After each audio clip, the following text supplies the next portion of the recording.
ሞኖሪል ስቴት በአየር ጤና የገነባውን የንግድ ሱቆች ለደንበኞች አስረከበ።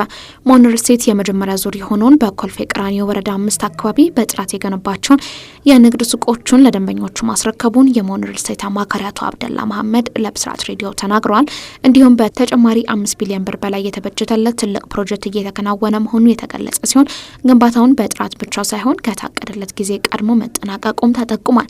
ሞኖሪል ስቴት ወለድን የማይቀበል እንዲሁም የማይከፍል ሲሆን በቀጣይም በሌሎች አዲስ አበባ ክፍሎች ተጨማሪ ግንባታዎች እንደሚያከናውን ተነግሯል። የመኖሪያ ቤቶችም በቅርቡ ተጠናቀው ርክክብ እንደሚደረግ የድርጅቱ ስራ አስኪያጅ የሆኑት አቶ ኤፍሬም እንዲህ ነግረውናል። እቅዶች አሉን እንደ ሀገር ሰፊ ስራዎችን ለመስራት ከተማችን ላይም ከከተማችንም አዲስ አበባ ውጪ ባሉት ኤሪያዎች ላይ እንደ እቅድ ይዘን ራዕይ ይዘን እየሰራን ያለ ነው። ከምንም በላይ እንደ ድርጅት እንደ ሪል ስቴት ባለንበት ሁኔታ መስራት የሚገባንን አቅማችን ሁሉ አሟጠን መስራት የሚገባንን ነገር ሰርተን ያው እየታየ ባለበት ሁኔታ ላይ እያስረከብን እንገኛለን።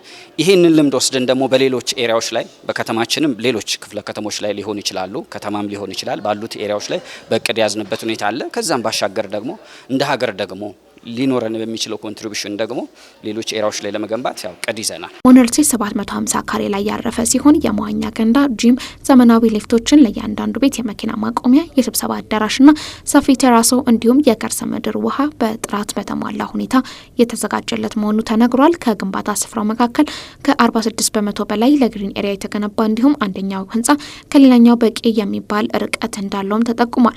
ዝቅተኛ ቅድመ ክፍያ 8 በመቶ ሲሆን ቀሪ ክፍያው ደግሞ እስከ 10 ዙር መክፈል እንደሚቻልም ተጠቁሟል።